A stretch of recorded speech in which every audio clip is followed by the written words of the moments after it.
संजीवनी विद्या प्राप्त करने के बाद शुक्राचार्य एक बार फिर लौटे असुरों के नगर में।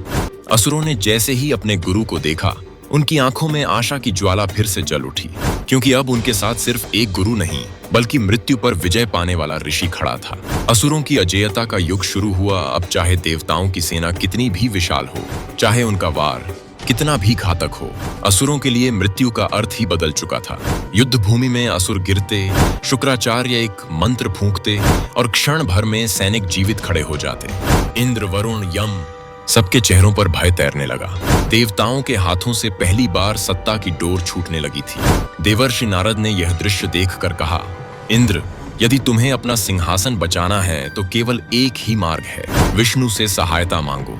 देवताओं का सहारा भगवान विष्णु जब इंद्र देवताओं को लेकर विष्णु के पास पहुंचा, उन्होंने कहा, प्रभो, असुरों को जितना भी परास्त करें, शुक्राचार्य उन्हें फिर जीवित कर देते हैं। हमारी शक्ति क्षीण हो रही है।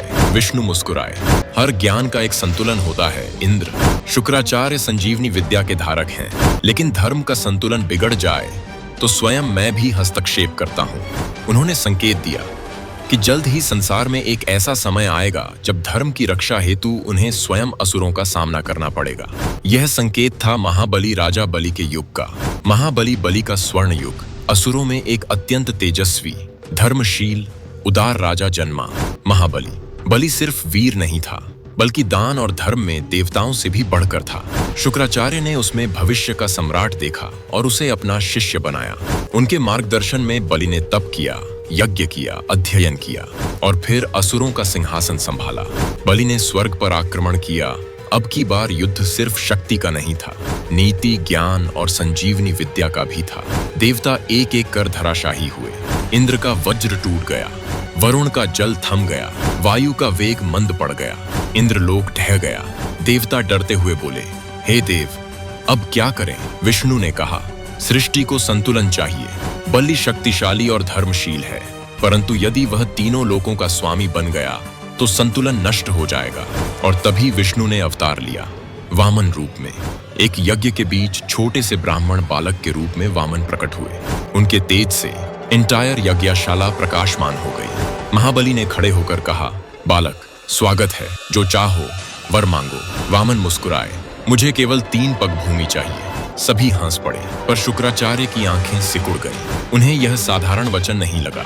उन्होंने बलि के कान में चेताया, राजन, सावधान, सावधान पे, यह कोई साधारण बालक नहीं, यह स्वयं विष्णु है। दूरदर्शिता यही कहती है, वचन मत दो। लेकिन बलि, धर्म का पालन करने वाला राजा, पीछे नहीं हटा। उसने कहा, गुरुदेव, मेरे द्वार पर आया याचक खाली नहीं लौटेगा, चाहे वह विष्णु ही क्यों ना हो। शुक्राचार्य का श्राप। जब बलि ने वामन को जल से संकल्प देना चाहा, शुक्राचार्य ने मंत्र से सूक्ष्म रूप लेकर उस कमंडल में प्रवेश किया ताकि संकल्प पूरा न हो पाए।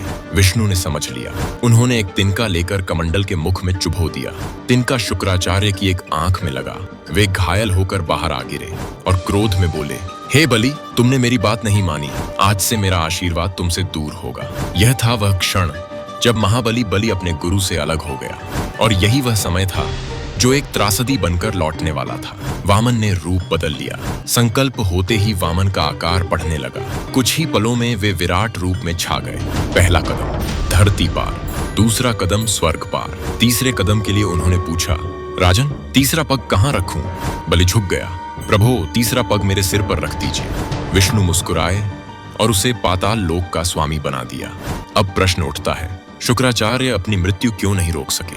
इसका उत्तर यहीं से शुरू होता है। शुक्राचार्य समझ गए थे कि विष्णु ने धर्म संतुलन के अनुसार किया है। बलि यद्यपि धर्मशील था, पर तीनों लोकों पर उसका शासन सृष्टि विधान के विरुद्ध था। इसके बाद देव असुर युद्धों में शुक्राचार्य कई बार घायल हुए। उनकी शक्ति क्षीण होती गई। संजीवनी विद्या दूसरों को जीवित करने की कला थी, परंतु स्वयं को मृत्यु से बचाने का अधिकार विधि ने उन्हें नहीं दिया था, क्योंकि जीवन और मृत्यु का अंतिम नियंत्रण केवल महादेव के हाथों में है। संजीवनी विद्या के भी परे। धीरे धीरे तप, युद्ध और अध्यापन से उनका शरीर थक गया, और एक दिन अंतिम ध्यान में लीन होते हुए उन्होंने अपने प्राण शिव को समर्पित कर दिए। उन्होंने अपनी मृत्यु को रोका नहीं, क्योंकि वे जानते थे कि जिसका जन्म हुआ है उसे मृत्यु को स्वीकार करना ही होता है, और यही सृष्टि का संतुलन है।